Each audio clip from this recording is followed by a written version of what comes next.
Shalom Bapak Ibu Saudara yang terkasih di dalam Tuhan Yesus. Jemaat GBI Raden Inten 2 yang diberkati Tuhan. Senang sekali kita hari ini bisa sama-sama berjumpa dalam ibadah online. Mari kita persiapkan hati dan pikiran kita untuk kita boleh memuji menyembah Allah kita yang dahsyat. Dan hari ini kita juga boleh mendengarkan kebenaran akan firman Tuhan. Apabila Bapak Ibu Saudara membutuhkan pelayanan atau informasi, Bapak Ibu Saudara dapat menghubungi nomor telepon yang ada di bawah ini. Dan apabila Bapak Ibu Saudara rindu memberikan persembahan dan perpuluhan dapat ditransfer melalui rekening yang ada di bawah ini. Terima kasih, Tuhan Yesus memberkati dan selamat beribadah. Shalom Bapak Ibu Saudara sekalian.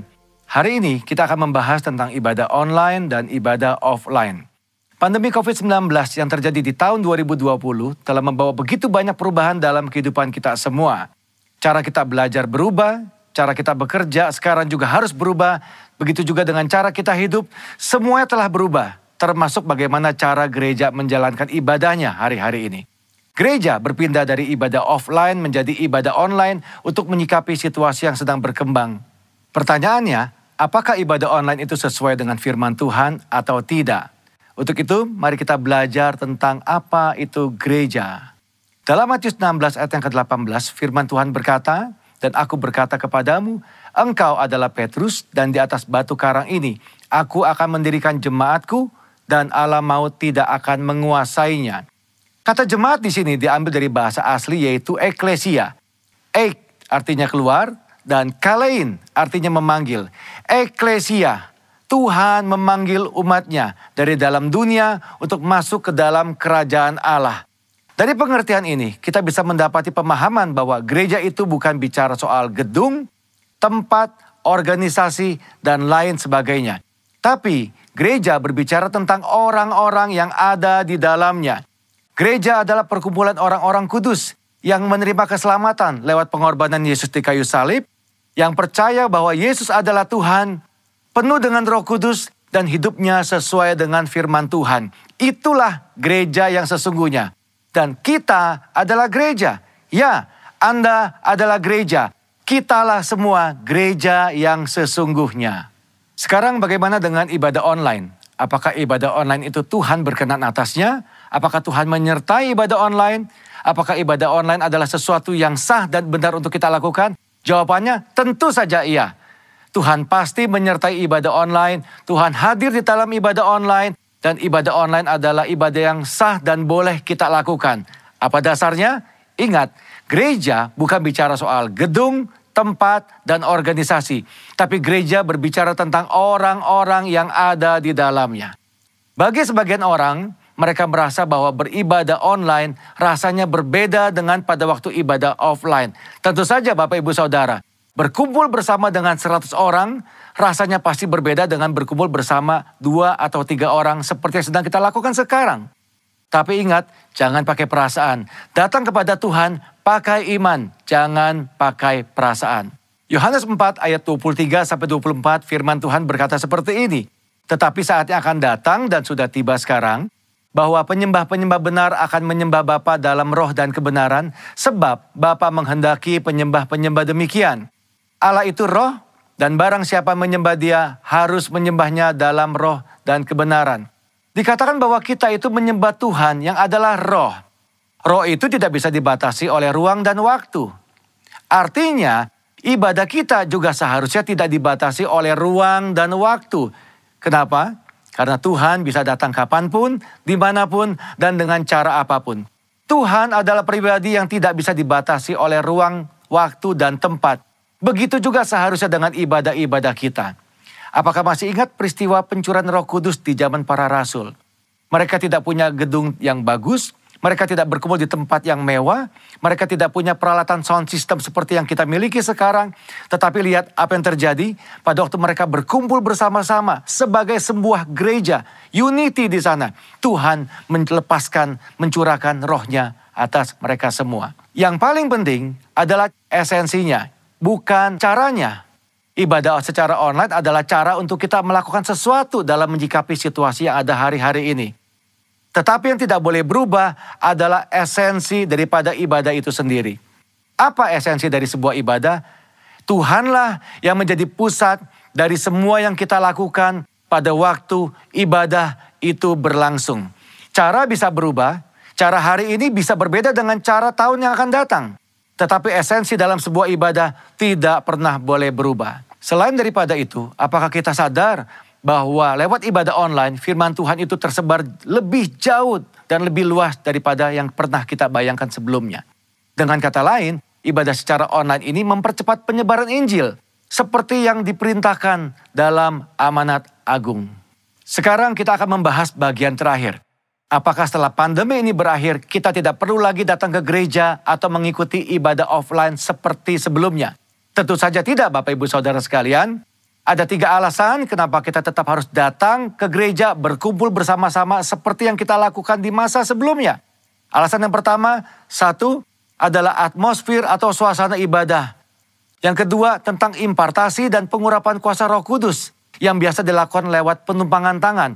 Ini sulit untuk dilakukan pada waktu ibadah secara online. Yang ketiga yang tidak kalah penting adalah tentang persekutuan bersama-sama.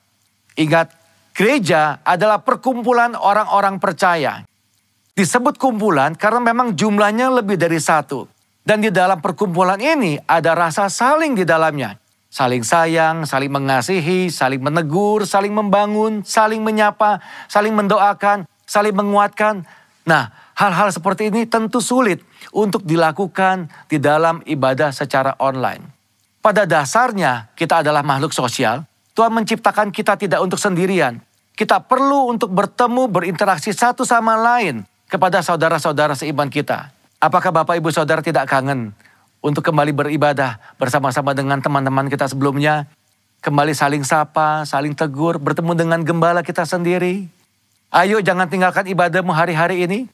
Tuhan Yesus tetap dekat dengan kita. Tuhan menyertai kita semua. Shalom.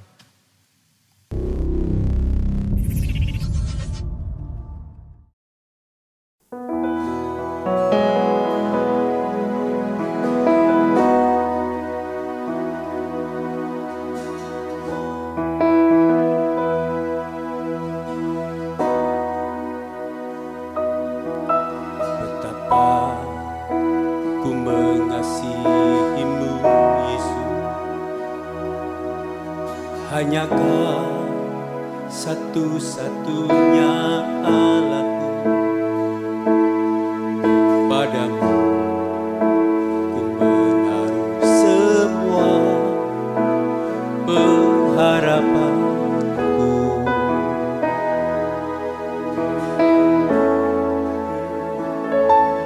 Betapa ku yakin akan janjimu,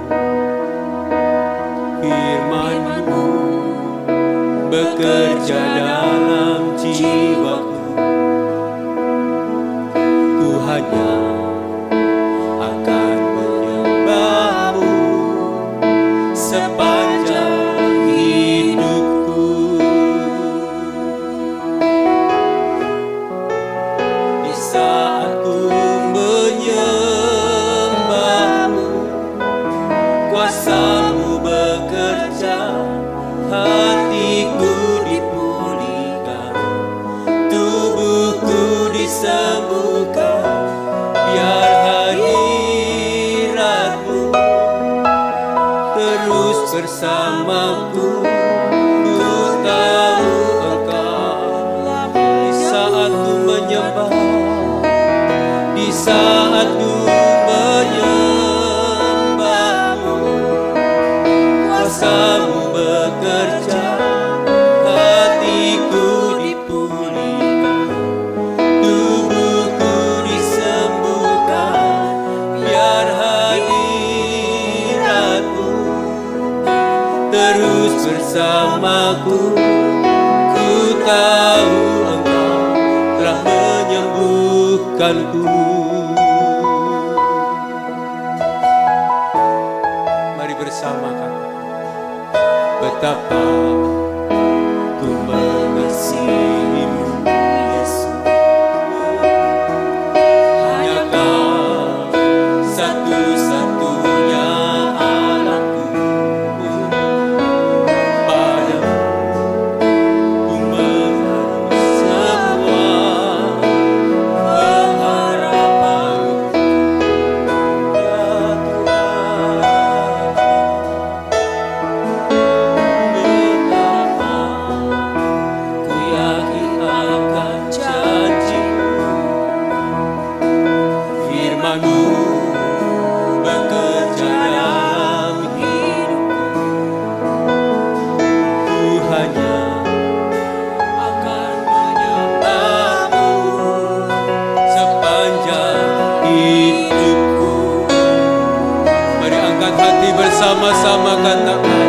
saat ku menyembahmu,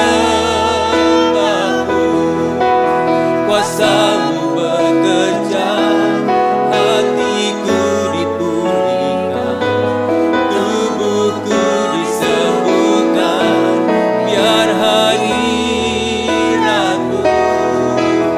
terus bersamaku.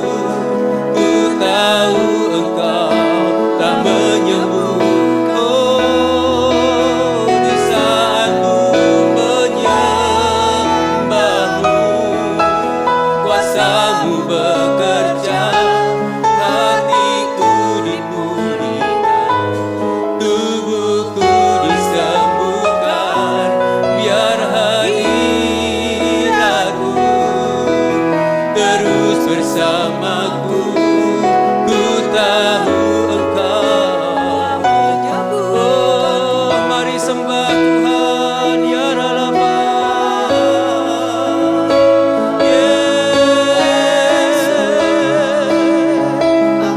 Haleluya, sembah Tuhan. Oh, Karabaya Santa ya Rama. Ya Ralabaya Sana Baya Ralama. Sembah Tuhan. Ya Masanda ya Ralama. Jesus, Jesus. Inabaya Ralama, ya Ralama. Inabaya Santa ya Ralama. Oh, kami rasakan hadir-Mu, Tuhan. Kami rasakan hadir-Mu melawat hidup kami, menyembuhkan sakit kami, memulihkan keadaan kami, membebaskan setiap kami yang terikat. Urapasata kararapaya, menghiburkan setiap kami yang susah, bahkan memberkati setiap kami yang kekurangan. Haleluya, haleluya, haleluya.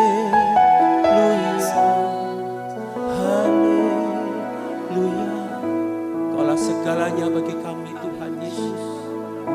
Engkaulah segala-galanya dalam hidup kami, melebihi dari apapun juga, ya Tuhan Yesus. Sebab itu kami terus mau memuji-Mu. Sebab itu kami terus angkat tangan bagi-Mu.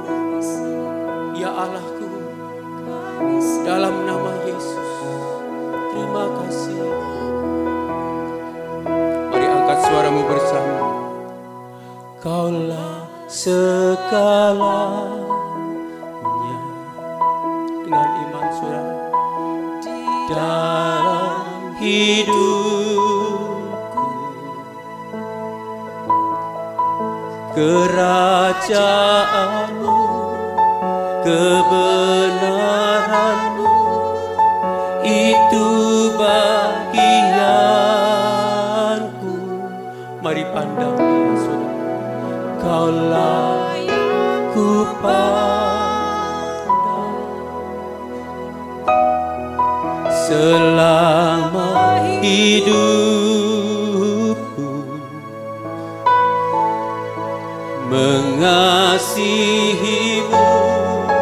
memuliakan-Mu, Bapa dan Raja. Kaulah segalanya, Kaulah segalanya, Yesus Tuhan. Di dalam hidupku, kerajaan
tangan bagi Tuhan kita. Haleluya. Haleluya. Bagi Raja kami, bagi Allah kami, bagi Tuhan kami.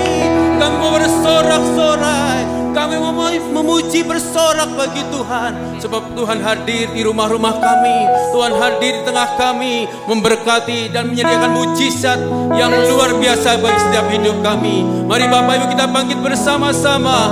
Kita bangkitkan iman kita. Kita bersyukur kepada Tuhan. Tepuk tangan bagi Dia.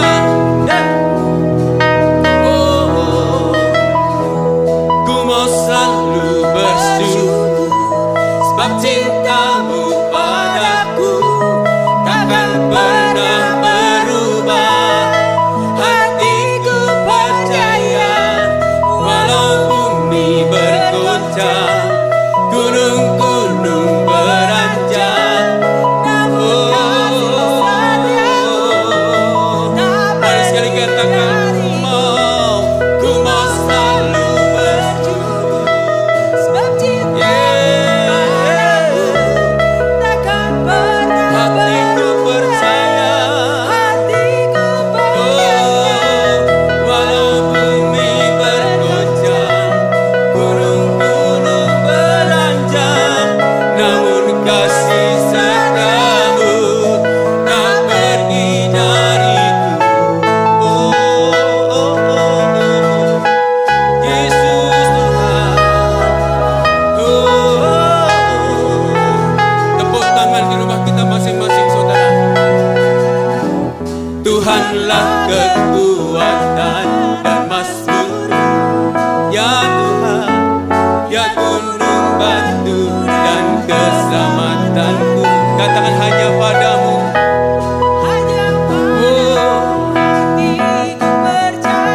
Yesus, Kaulah menara dan kota perlindungan. Ku mau selalu bersyukur sebab cinta Tuhan padaku takkan pernah berubah. Hatiku percaya walau bumi bergoncang, gunung-gunung beranjak, namun kasih setiamu tak pergi dariku. Yesus Tuhan, kasih-Mu. Sama-sama katakan kembali. Tuhanlah kekuatan dan mazmurku, Dia gunung batu dan keselamatanku. Hanya padamu hatiku percaya. Oh Tuhan, Kaulah menara dan kota perlindungan. Ku mau selalu bersyukur sebab cintamu padaku takkan pernah berubah. Hatiku percaya walau bumi bergoncang, gunung-gunung beranjak, namun kasih setiamu tak pergi dariku. Ku mau selalu bersyukur sebab cintamu padaku takkan pernah berubah. Hatiku percaya walau bumi bergoncang, gunung-gunung beranjak, namun kasih setiamu. Mari Bapak Ibu di rumah masing-masing katakan, ku mau selalu bersyukur sebab cintamu padaku takkan pernah berubah.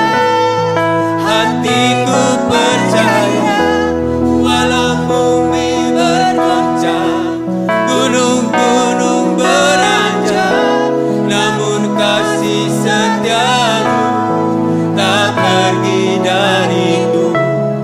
Kasih setia kami katakan, kasih setiamu tak pergi dariku.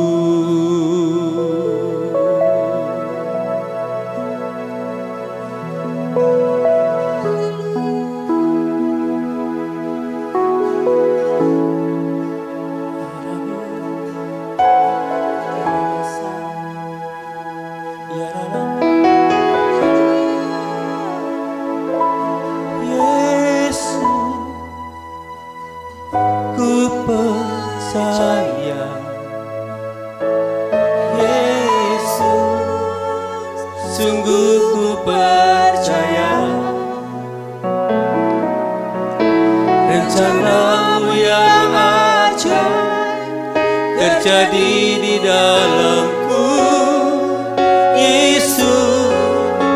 Sungguh Bapak Ibu Saudara, apapun yang terjadi, katakan, Yesus, ku percaya. Yesus, sungguh ku percaya. Rencanamu yang ajaib terjadi di dalamku, Yesus. sambil angkat tangan dan angkat percayamu, katakan kembali, Yesus, ku percaya. Yesus, sungguh ku percaya.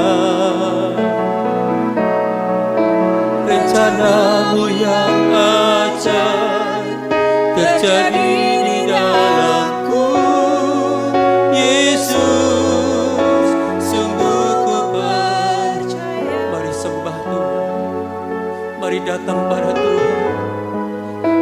Sakaralah pasanda ya ralah, ora basanda ya ralah ya sanda, ora la basanda karalah ya la ya. Oh segera la ya sanda ya ralah, segera la ya ralah.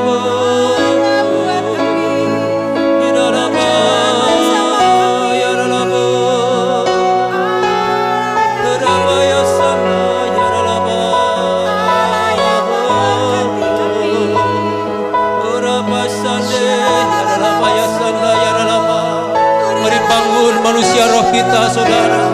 Mari bangun manusia roh kita, saudara. Ora pasata karala pasata karala bala bala. Karala sata karala baya la baya la baya la. Oh, jadilah kuat, jadilah kuat. Karala bala bala bala bala. Ira pasata karala baya sata karala bala. Di tengah goncangan yang ada, di tengah segala goncangan yang ada, biar manusia roh kita tetap kuat, roh kita tetap menyala-nyala bagi Tuhan. Kita tidak tertipu dengan masalah persoalan, kita tidak mau tertipu dengan segala kesedihan, dengan segala yang seringkali iblis melancarkan dalam hidup kita. Mari kita fokus sama Tuhan, Pak, hari ini. Bawa hatimu, bawa imanmu kepada Tuhan.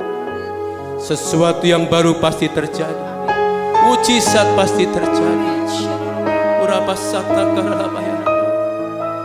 Adakah hati yang percaya dalam setiap hati kita, Pak?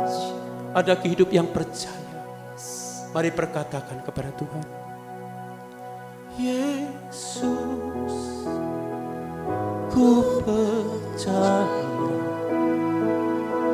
Yesus, sungguh ku percaya. Rencanamu yang ajaib terjadi di dalamku, Yesus. sekali lagi mari bersama nyatakan, Yesus Tuhan, Yesus,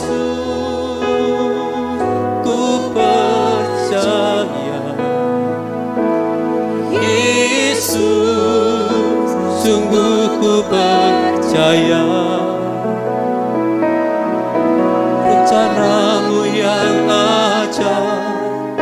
terjadi di dalamku. Yesus, sungguh ku percaya rencanamu yang ajaib, rencanamu yang ajaib terjadi di dalamku. Yesus, sungguh ku percaya.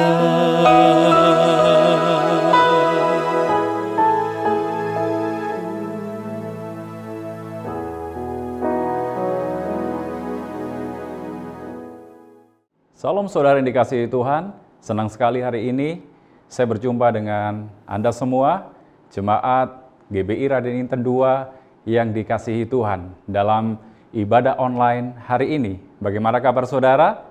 Luar biasa bukan? Tuhan Yesus baik, 3 bulan lebih kita tidak bertemu dalam ibadah di gedung gereja, tapi saya percaya Tuhan memberkati, Tuhan menjaga, Tuhan melindungi setiap kita semua, dimanapun kita berada. Ada satu hal yang tidak boleh kita lupakan dalam masa-masa seperti ini, yaitu melatih diri kita untuk terus semakin giat dalam beribadah. Sekalipun dalam kondisi pandemi COVID-19, kita tidak bisa beribadah secara offline, hanya melalui media online, tapi kita percaya kuasa Tuhan, hadirat Tuhan, tidak dapat dibatasi oleh jarak, ruang, dan waktu. Alkitab berkata di dalam 1 Timotius 4 ayat 7 sampai 8, 1 Timotius 4 ayat 7 dan 8 dikatakan begini, tetapi jauhilah tahayul dan dongeng nenek-nenek tua. Latihlah dirimu beribadah. Latihan badani terbatas gunanya, tetapi ibadah itu berguna dalam segala hal, karena mengandung janji baik untuk hidup ini maupun untuk hidup yang akan datang. Kalau kita perhatikan apa yang ditulis oleh Paulus kepada Timotius ini, mengingatkan buat setiap kita agar kita melatih diri kita untuk tidak jemu-jemu beribadah. Karena itu jangan ada seorang pun di antara Bapak, Ibu, Saudara sekalian yang meninggalkan ibadah yang ada, tetapi biar kita semakin hari semakin giat melakukannya. Sebagaimana dikatakan tadi, latihan badani terbatas gunanya, tetapi ibadah itu berguna dalam segala hal karena mengandung janji. Karena itu saya ajak setiap kita hari ini untuk kita semakin giat melakukan atau menjalankan apa yang Tuhan mau dalam kehidupan kita di waktu-waktu ini, yaitu beribadah dengan sukacita. Ibadah adalah sebuah bentuk ekspresi ucapan syukur kita, kekaguman kita, pujian kita, sukacita kita, rasa tunduk kita, rasa hormat kita, rasa takut kita kepada Tuhan. Karena kita tahu bahwa Tuhan adalah Sang Penguasa Tunggal di dalam hidup kita. Dia adalah Allah yang mencipta, memelihara kehidupan kita dan segala sesuatu. Makanya kita beribadah itu sebagai sebuah bentuk ekspresi syukur kita, ekspresi kekaguman kita kepada Tuhan yang penuh kuasa itu. Dalam sebuah ibadah yang terpenting bukan polanya, bukan metodenya, bukan tata caranya, bukan liturginya, tetapi pribadi yang melakukan ibadah itu. Kalau kita perhatikan kisah Kain dan Habel, bagaimana Tuhan justru menerima persembahan Habel bukan persembahan Kain, karena Allah terlebih dahulu menerima pribadi dari Habel itu. Ketika pribadinya diterima, maka segala sesuatu yang dia lakukan pun diterima oleh Tuhan. Demikian juga di dalam ibadah, bukan soal metodenya, bukan soal tata caranya sehingga membuat ibadah kita berkenan kepada Tuhan. Tetapi yang membuat ibadah kita berkenan kepada Tuhan adalah dari pribadi kita yang sedang melakukan ibadah itu. Kalau pribadi kita berkenan, tentu apa yang kita lakukan pun menjadi berkenan di hadapan Tuhan. Hari ini kita akan belajar bagaimana agar ibadah kita itu berkenan di hadapan Tuhan. Yang pertama, orang yang beribadah harus bisa mengekang lidah. Orang yang beribadah harus bisa mengekang lidah. kita mungkin di dalam ibadah offline yang kita lakukan beberapa waktu yang lalu sebelum pandemi COVID-19 ini. Kita begitu antusias memuji Tuhan, kita begitu bersukacita dalam pujian dan penyembahan yang kita lakukan di gereja, bahkan suara kita begitu lantang untuk menaikkan pujian kepada Tuhan. Tetapi bukan itu yang Tuhan lihat adalah bagaimana setiap kita dalam kehidupan sehari-hari sebagai orang yang beribadah itu harus bisa mengekang lidah kita. Kalau lidah kita tidak bisa kontrol, artinya kita hanya sekedar mengeluarkan kata-kata tanpa kita pikirkan terlebih dahulu, maka ibadah kita tidak akan berkenan. Ingat, sebelum apa yang kita lakukan itu diterima oleh Tuhan, terlebih dahulu pribadi yang melakukan segala sesuatu itu harus diterima dulu oleh Tuhan. Kalau lidah kita bisa kendalikan, kalau lidah kita bisa kontrol, saya percaya ibadah kita pun akan berkenan kepada Tuhan. Setiap pujian, setiap lantunan lagu, setiap penyembahan yang kita nyanyikan dari hati dan melalui mulut kita, itu akan diterima oleh Tuhan. Makanya di dalam kitab Yakobus pasalnya yang pertama, ayat 26, jikalau ada seorang menganggap dirinya beribadah tetapi tidak mengekang lidahnya, ia menipu dirinya sendiri, maka sia-sialah ibadahnya. Ini sebuah peringatan di dalam kehidupan kita. Agar ibadah kita berkenan kepada Tuhan, maka kita harus bisa mengekang lidah kita, menjaga perkataan kita, menjaga mulut kita, bisa mengendalikan lidah kita. Karena Alkitab berkata lidah itu bagian yang terkecil, tetapi berdampak luar biasa. Dengan lidah kita bisa memuji Tuhan, dengan lidah kita bisa mengutuk. Karena itu hari-hari ini marilah kita belajar untuk kita mengekang lidah kita, sehingga ibadah kita berkenan kepada Tuhan. Yang kedua, agar ibadah kita berkenan kepada Tuhan, kita harus tunduk pada ajaran Tuhan. Artinya ajaran yang bersumber dari kebenaran firman Tuhan, bukan ajaran atau hikmat manusia. Ketika kita menundukkan diri kita kepada firman Tuhan, bukan kepada ajaran yang bersumber dari hikmat manusia, maka akan membuat ibadah kita itu berkenan kepada Tuhan. Mari kita lihat dalam Matius 15 ayat yang ke-9. Matius pasalnya yang ke-15 ayat yang ke-9. Dikatakan begini, percuma mereka beribadah kepadaku, sedangkan ajaran yang mereka ajarkan ialah perintah manusia. Jadi untuk bisa membuat ibadah kita berkenan kepada Tuhan, diterima oleh Tuhan, tadi yang pertama kita harus mengekang lidah kita. Yang kedua kita harus tunduk dan takluk kepada firman Tuhan yang bersumber dari kebenaran yang hakiki itu. Dari Tuhan sendiri, bukan mengikuti ajaran-ajaran yang berpusat kepada hikmat manusia yang akan menyeret kita dan menjerumuskan kita kepada sesuatu yang jauh dari hadirat dan kehendak Tuhan. Lalu yang ketiga, agar ibadah kita berkenan di hadapan Tuhan, maka kita harus mempersembahkan tubuh kita. Saya pikir ayat ini tidak asing bagi setiap kita. Roma pasal yang ke-12 ayat yang pertama, karena itu saudara-saudara, demi kemurahan Allah, aku menasihatkan kamu, supaya kamu mempersembahkan tubuhmu sebagai persembahan yang hidup, yang kudus, dan yang berkenan kepada Allah, itu adalah ibadahmu yang sejati. Jadi agar ibadah kita berkenan dan diterima oleh Tuhan, maka kita harus mempersembahkan tubuh kita. Mempersembahkan tubuh artinya memastikan bahwa kehidupan kita mengeluarkan bau yang harum, yang bisa dinikmati oleh Tuhan, dan otomatis dinikmati oleh sesama.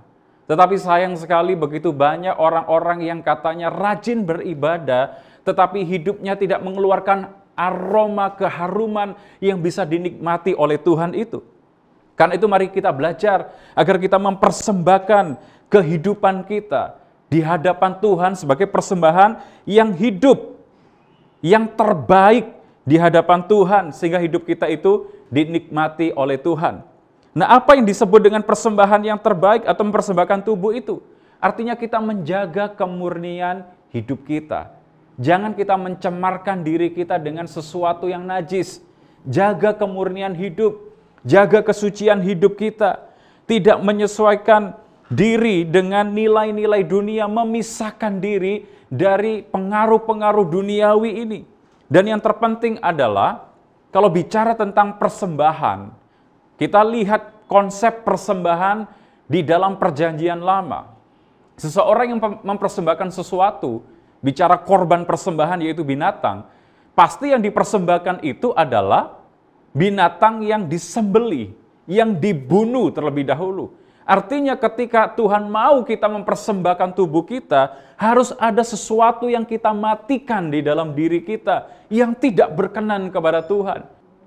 Kolose 3 ayat yang kelima dikatakan begini, karena itu matikanlah dalam dirimu segala sesuatu yang duniawi, yaitu percabulan, kenajisan, hawa nafsu, nafsu jahat, dan juga keserakahan yang sama dengan penyembahan berhala. Ini yang harus kita matikan, supaya hidup kita bisa menjadi persembahan yang hidup. Kita tidak akan mungkin bisa berkenan kepada Tuhan atau ibadah kita berkenan kalau kita tidak mempersembahkan hidup kita. Artinya tidak mau mematikan sesuatu yang tidak berkenan itu kepada Tuhan. Apa yang harus kita matikan? Sesuatu yang duniawi dikatakan. Percabulan, kenajisan, hawa nafsu, nafsu jahat, keserakahan, semuanya itu harus kita matikan agar hidup kita menjadi persembahan yang harum kepada Tuhan. Kepercayaan-kepercayaan lain pun atau agama-agama lain pun mereka tahu bagaimana cara mencoba menyenangkan Tuhan mereka dengan mempersembahkan aroma harum-harum yang mereka bakar dan mereka persembahkan kepada Tuhan mereka. Baik itu membakar dupa, membakar kemenyan, atau membakar wangi-wangian yang lain.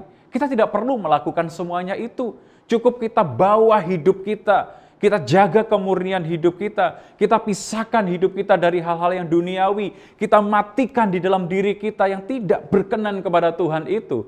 Maka saya percaya, hidup kita akan menjadi persembahan yang harum, yang bisa dinikmati oleh Tuhan. Sehingga ibadah kita, persembahan yang kita lakukan, yang kita bawa kepada Tuhan, atau apapun juga yang kita lakukan, itu akan diterima, diindahkan, dan berkenan kepada Tuhan. Lalu yang keempat, bagaimana caranya agar ibadah kita berkenan kepada Tuhan? Kita harus bisa memiliki rasa cukup dalam hidup kita. 1 Timotius 6 ayat yang ke-6 dikatakan begini, memang ibadah itu kalau disertai rasa cukup memberi keuntungan besar. Nah, saudara yang dikasihi Tuhan, rasa cukup ini memang relatif. Bagi orang tertentu, ketika mendapatkan sejumlah tertentu, dia merasa cukup dengan perolehan itu. Tetapi bagi orang yang lain, mungkin itu belum cukup buat mereka. Sehingga saya katakan bahwa rasa cukup itu relatif. Tetapi di masa-masa pandemi COVID-19 ini, mari setiap kita belajar agar kita bisa merasakan rasa cukup itu di dalam kehidupan kita. Saya teringat di dalam Keluaran pasal yang ke-16, ketika bangsa Israel diberkati oleh Tuhan melalui mana yang turun dari surga, yang mereka bisa menikmatinya tanpa mereka bekerja. Roti dari surga turun. Dan Musa memerintahkan kepada mereka, kepada orang-orang Israel. Tuhan memerintahkan kepada Musa dan Musa memerintahkan kepada mereka agar memungut sejumlah tertentu, yaitu dengan ukuran segomer setiap orang. Orang yang memungut banyak tidak berkelebihan, orang yang memungut sedikit tidak berkekurangan. Cukup untuk mereka makan, dan ada orang-orang yang serakah yang mencoba menyimpan, mengambil banyak dan menyimpan sampai esok hari. Dan apa yang terjadi? Mana itu busuk, tidak bisa dimakan. Ini memberikan contoh dalam kehidupan kita bahwa ternyata Tuhan itu sangat mengajarkan kepada kita agar kita bisa memiliki yang namanya rasa cukup itu. Orang yang beribadah kepada Tuhan harus punya rasa cukup. Rasa cukup akan membuat hidup kita menjadi tenang dan kita bisa mengucap syukur dengan segala sesuatu yang Tuhan telah beri di dalam kehidupan kita. Tapi sebaliknya, orang yang tidak pernah puas, orang yang tidak pernah mengenal kata cukup itu dalam hidupnya, Dia akan terjebak dalam sebuah keserakahan, dalam dosa-dosa tertentu yang akan membawa dia mengalami kebinasaan. Agar ibadah kita berkenan kepada Tuhan, kita harus punya rasa cukup itu. Lalu yang kelima, yang terakhir, bagaimana agar ibadah kita berkenan kepada Tuhan? Kita melakukan ibadah kita dengan antusias. Mau ibadah online, mau ibadah offline, yang Tuhan mau adalah lakukan itu dengan segenap hati. Lakukan itu bukan hanya supaya dilihat oleh orang lain, diberikan apresiasi oleh orang lain, tetapi ternyata kita hanya melakukannya sebatas agamawi, liturgi, bahkan legalisme. Tapi hari ini kita mau belajar agar ibadah kita berkenan dan diterima oleh Tuhan, maka kita lakukan setiap ibadah-ibadah yang ada dengan antusias. Kita tepuk tangan dengan sukacita, kita memuji Tuhan dengan hati yang begitu penuh dengan sukacita, kita sembah Tuhan dengan sungguh-sungguh. Maka saya percaya orang yang melakukan ibadah dengan antusias, ibadahnya akan berkenan kepada Tuhan. Di dalam 2 Timotius pasal yang ketiga, ayat yang kelima, saya akan bacakan bagi Bapak Ibu sekalian. 2 Timotius pasal yang ketiga, ayat yang kelima dikatakan gini, secara lahiriah mereka menjalankan ibadah mereka, tetapi pada hakikatnya mereka memungkiri kekuatannya. Jauhilah mereka itu. Dikatakan apa? Mereka kelihatannya melakukan ibadah, tetapi sebetulnya mereka jauh dari Tuhan. Mulut mereka saja memuliakan Allah, tapi hatinya jauh dari Tuhan. Makanya di dalam kitab Matius, kalau kita lihat pasal yang ke-15 ayat yang ke-8, dikatakan bangsa ini memuliakan aku dengan bibirnya, tetapi hatinya jauh daripadaku. Yang Tuhan mau adalah setiap kali kita melakukan ibadah di rumah atau di gereja atau dalam persekutuan dimanapun juga, kita lakukan itu dengan antusias. Kita lakukan dengan berpusat kepada Tuhan, bukan berpusat kepada diri sendiri, supaya diapresiasi oleh orang lain, supaya dihargai oleh orang lain. Jauhkan diri kita dari itu semua.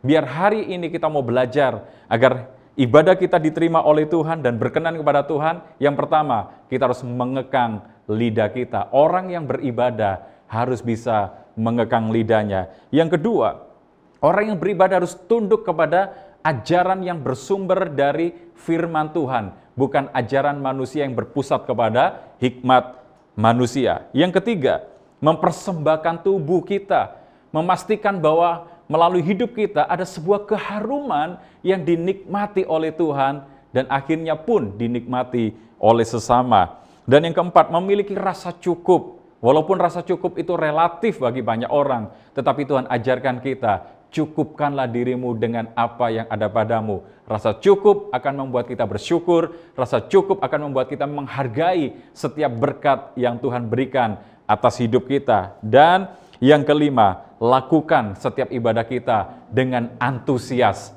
Maka saya percaya, kalau kita lakukan ini, ibadah kita akan diterima oleh Tuhan.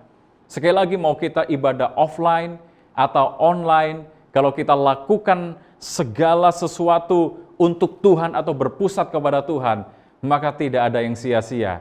Karena Alkitab berkata, ibadah itu mengandung janji, baik di hidup yang saat ini maupun di waktu yang akan datang. Kalau saudara lakukan ibadah saudara dengan sukacita, kita tidak meninggalkan jam-jam ibadah kita di masa-masa seperti ini, Tuhan tidak akan tinggal diam.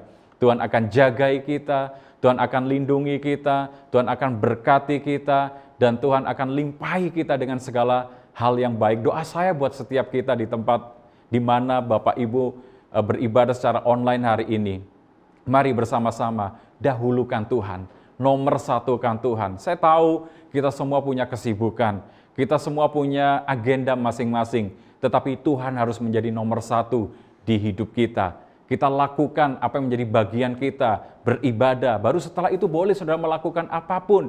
Jangan kita nomor sekiankan Tuhan dan dahulukan urusan kita. Tetapi perhatikan apa yang menjadi kerinduan Tuhan. Dahulukan Tuhan, maka segala sesuatu yang kita butuhkan itu akan diberikan kepada kita, akan ditambahkan kepada kita, akan diberikan secara berlimpah-limpah. Bahkan janji firman Tuhan, Apa yang tidak pernah dilihat oleh mata, tidak pernah timbul di dalam hati, tidak pernah didengar oleh telinga, itu yang Tuhan sediakan di dalam kehidupan setiap kita. Tetaplah beribadah, jangan tinggalkan jam-jam ibadah kita, sekalipun di masa pandemik seperti ini, kita percaya tidak ada batasan dalam hadirat Tuhan. Alkitab berkata 2-3 orang berkumpul dalam nama Tuhan, Tuhan hadir. Di tempat di mana Bapak Ibu saat ini beribadah, di rumah masing-masing, atau mungkin ada yang di tempat-tempat lain, ketika saudara beribadah sungguh-sungguh bersama dengan istri, anak, menantu, cucu, atau keluarga besar, di situ Tuhan hadir. Di tempat di mana Tuhan dipuji, di tempat di mana Tuhan ditinggikan, Tuhan hadir di rumah-rumah saudara dan akan memberkati saudara berlimpah-limpah. Tuhan memberkati kita semua. Mari kita siapkan hati kita. Kita akan masuk di dalam perjamuan kudus hari ini. Perjamuan kudus adalah perjamuan Tuhan sendiri. Setiap kali kita melakukan perjamuan kudus ini, mengingatkan akan penderitaan Tuhan yang luar biasa. Siapa kita sehingga Tuhan rela mati buat saudara dan saya.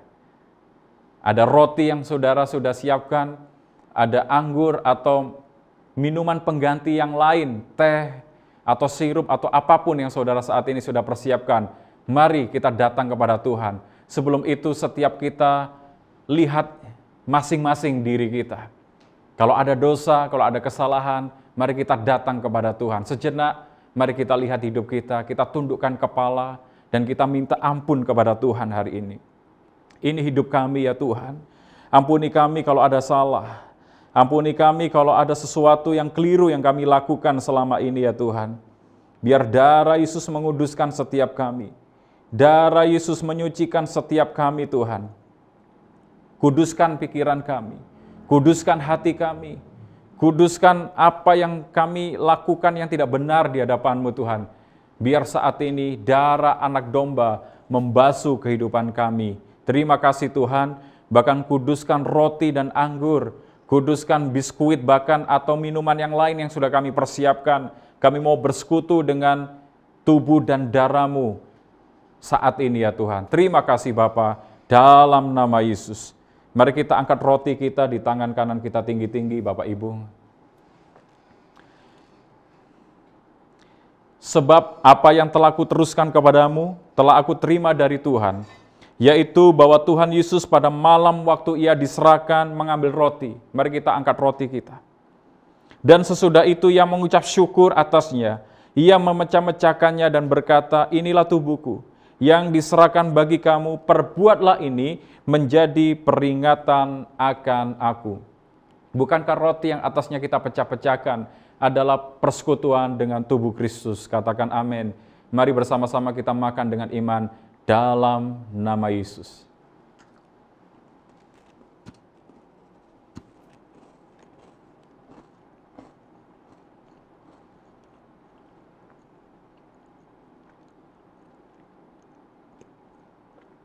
Terima kasih Tuhan.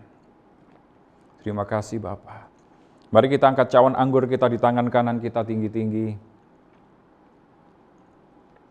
Demikian juga ia mengambil cawan sesudah makan lalu berkata, cawan ini adalah perjanjian baru yang dimeteraikan oleh darahku.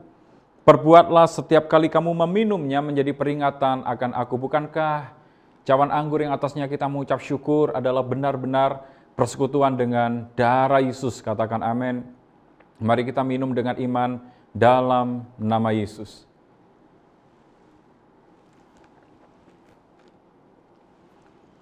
Mari di tempat di mana kita berada, kita angkat tangan di hadapan Tuhan. Kita mengucap syukur. Kita berterima kasih buat pengorbanannya. Kita berterima kasih buat kasih setianya. Katakan terima kasih Tuhan. Terima kasih Yesus. Engkau baik, Engkau sungguh baik, Engkau teramat baik di dalam hidup kami. Terima kasih Tuhan. Terima kasih ya Tuhan. Engkau menjaga hidup kami dari hari ke hari, dari waktu ke waktu, dan Engkau tidak pernah meninggalkan kami. Hamba-Mu berdoa saat ini Tuhan. Setiap umat-Mu yang menyaksikan ibadah online hari ini, berkati mereka. Yang sakit Tuhan sembuhkan di dalam nama Yesus. Yang dalam kelemahan tubuh kuatkan mereka. Yang dalam kesesakan Tuhan hibur mereka. Yang dalam kekurangan Tuhan limpahkan mereka dengan segala hal yang baik. Berkat-Mu turun buat setiap mereka Tuhan.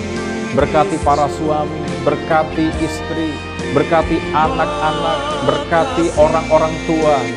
Biar setiap kami senantiasa aman di dalam perlindungan Tuhan. Terima kasih Tuhan. Mari kita angkat tangan kita bersama-sama di hadapan Tuhan.